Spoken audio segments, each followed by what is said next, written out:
अस्सलामुअलैकुम फ्रेंड्स आजकल corona virus के बारे में बहुत ज़्यादा इन्फॉर्मेशन सोशल मीडिया पर और टीवी चैनल्स पर दी जा रही है। कोरोना वायरस एक ग्लोबल पैंडेमिक की सूरत इख्तियार कर चुका है। ये एक वायरल इन्फेक्शन है जो चाइना के शहर वुहान से स्टार्ट हुआ और कुछ ही अरसे में इसने 80,000 लोगों को इन्फेक्ट किया, जिनमें से 2% लोगों की डेथ हुई। अगर किसी को कोविड-10 यानी कोरोना वायरस का इन्फेक्शन हो जाए तो उसकी अलामात हैं बुखार और खांसी। इसके अलावा सर दर्द, नौजिया, जिस्म में दर्द और डायरिया जैसी माइल्ड सिम्टम्स भी हो सकती हैं। और कुछ पेशेंट ऐसे थे जिनमें कोई सिम्टम्स ही नहीं थे।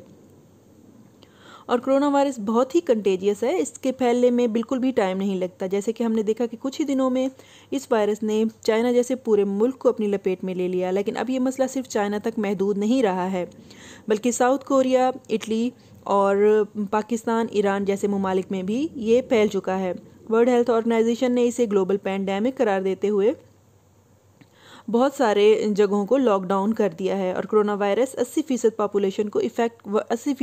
पॉपुलेशन को इफ़ेक्ट कर सकता है।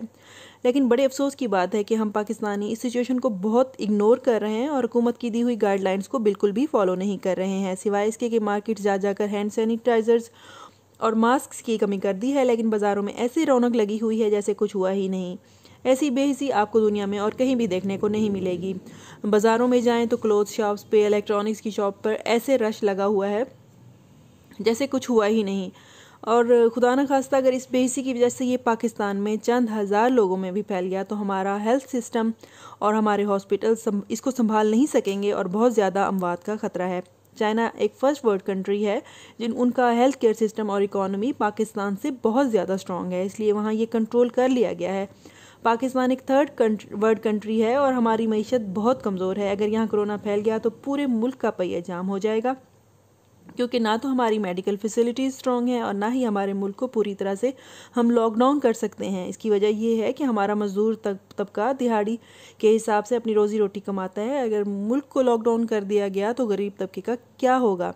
शुरू के 5-6 दिनों में कोरोना वायरस से इन्फेक्टेड बंदे को पता ही नहीं चलता कि वो बीमार है, इसलिए वो माशरे में, ऑफिस में, मॉल में, बाज़ारों में, तकरीबात में, मसाजिद में घूमता फिरता रहता है और ये इन्फेक्शन फैलाता जाता है।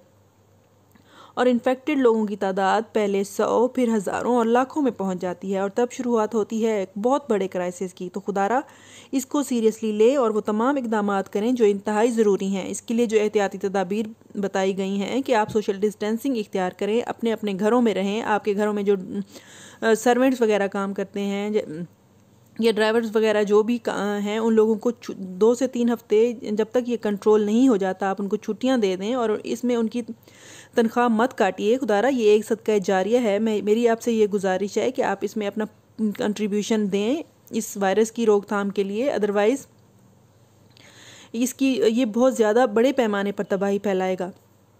और इसके लिए एक स्पेशल रेमेडी है जो कि हज़रत मोहम्मद सल्लल्लाहु अलैहि वसल्लम ने आज से 1400 साल पहले ही हम लोगों को बता दी थी, और वो है कलौंजी यानी काला दाना। हज़रत मोहम्मद सल्लल्लाहु अलैहि वसल्लम ने फरमाया कलौंजी खाओ क्योंकि इसमें मौत के अलावा हर बीमारी के लिए शिफा है। तो फ्रेंड्स, आपको चाहिए कि आप ये बॉयल करके 1 चम्मच कलौंजी बॉयल करके और गरम गरम इसका पानी पिएं, और इसको आप ऐसे भी खा सकते हैं आधा चम्मच, तो इससे ये डिज़ीज़ कंट्रोल में रहेगी इंशाअल्लाह। इसके अलावा बावुज़ू रहें, इस्तिग़फ़ार की कसरत करें और इबादत की कसरत करें और सलामुन कौलम मिन रब्बिर रहीम का विर्द जारी रखें। अल्लाह हम सब का हामी और नासिर हो। जज़ाकल्लाह।